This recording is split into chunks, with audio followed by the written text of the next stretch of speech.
Now, this is the Dallas Mavericks trade idea that was brought to us from Tim Cato from The Athletic. And this is probably, to me, the best trade idea that I've seen on this list. And it's one that really makes sense.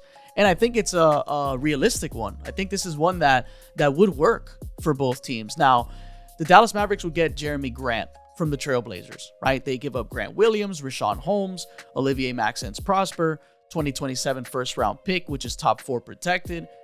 They would give up a 2026 first round swap rights and a 2028 first round swap right. Now, this looks like a pretty damn good package for Jerami Grant. You know, you get, obviously, I don't know what they would do with Grant Williams. Maybe they would trade him down the line. Richaun Holmes, I think, is like money, right? Like, I think that would be just like money reasons to kind of make the trade work. Olivier Maxence Prosper is someone that the Trailblazers could tap into. Obviously, he's a rookie this season. He's a defensive-minded prospect that can kind of like play multiple positions. I haven't seen a lot of him, but I do know what like his the draft report was before he got into those, before he came to Dallas. Right now, I do think that this is a good trade for the Trailblazers. Just looking at this one alone, right? Like, if this is the only one, this is the only one I've seen recently for Jerami Grant, and I think it's a good one for both teams. I think it's a for sure win for the Dallas Mavericks. You get a two-way wing, which is literally what they need.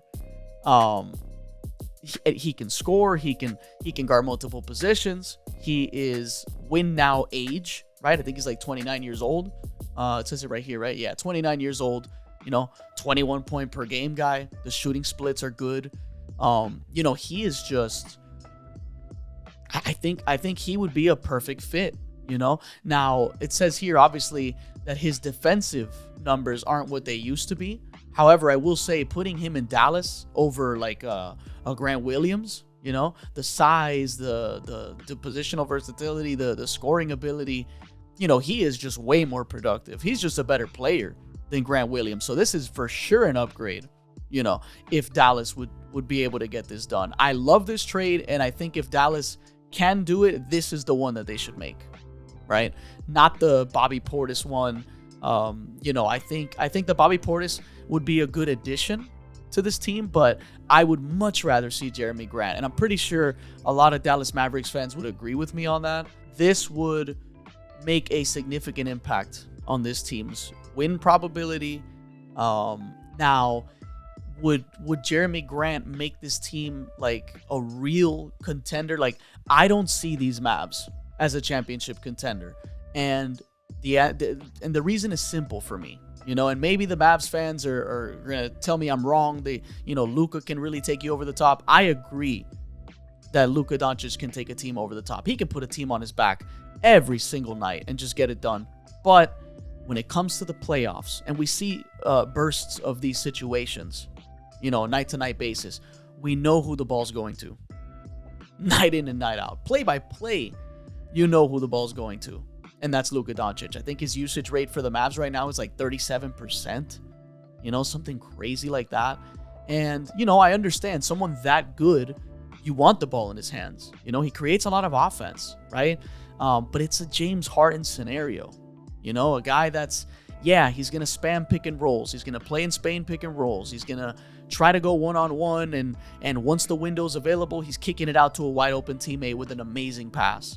You know, Luka is an amazing player who I love watching. You know, I know a lot of people that tell me, no, you know, I don't enjoy watching Luka because, you know, the ball's always in his hands and blah, blah, blah.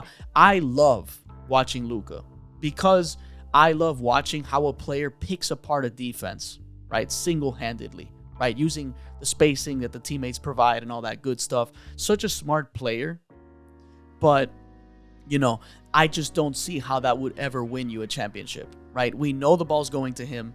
All you have to do is scheme for that. You know, you blitz when the ball's in his hands, and you basically take it out of his hands and you force the others to beat you. And we've seen time and time again that that's not going to win you a title.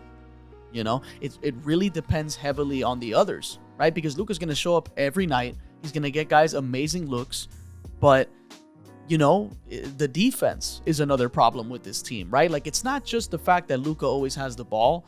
it's just the fact that this team doesn't play defense, and Derek Lively's awesome, such a perfect fit for this team, which I talked about preseason when they drafted him. I talked about how great of a pick this was for the Mavs, and how much they were going to love him, just a pick and roll player with Luka, that 2-man game. He's going to dive. He's going to play in the dunker spot.